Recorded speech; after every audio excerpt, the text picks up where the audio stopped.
که د لومړي ځل لپاره غواړئ جاپان ته لاړ شئ، هغه څه چې ستاسې پام ورګرځي د دې هیواد پاکوالی دی. وبه ګورئ چې په څو کوڅو کې یې نه خځلې شته او نه هم صفاکار. خو د جاپان د پاکوالي راز څه دی؟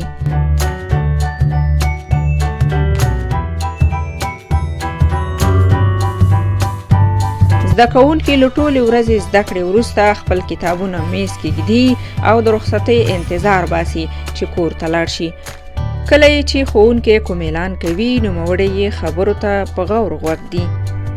د ښوونکي اعلان پیلېږي. نن د پاکوالي طرحه دا ده: لومړی او دویم کتار دې ټولګی پاک کړي، دریم او څلورم کتار دې پلې لار او پوړونه پاک کړي، او پنځم کتار دی تشنابونه پاک کړي. له پنځم کتار د ولې او نه اوازونه راځي، خو زده کوونکي د ټولګي له المارۍ د صفایي توکي ور اخلي او د تشناب پاکولو ته ځي.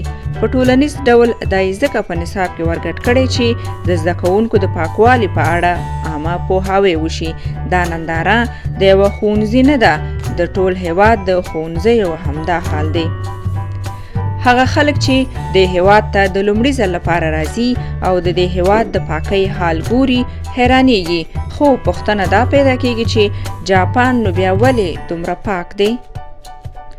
د دې پوښتنې آسان ځواب دا دی چې د دې هیواد اوسیدونکي خپل هیواد پاک ساتي.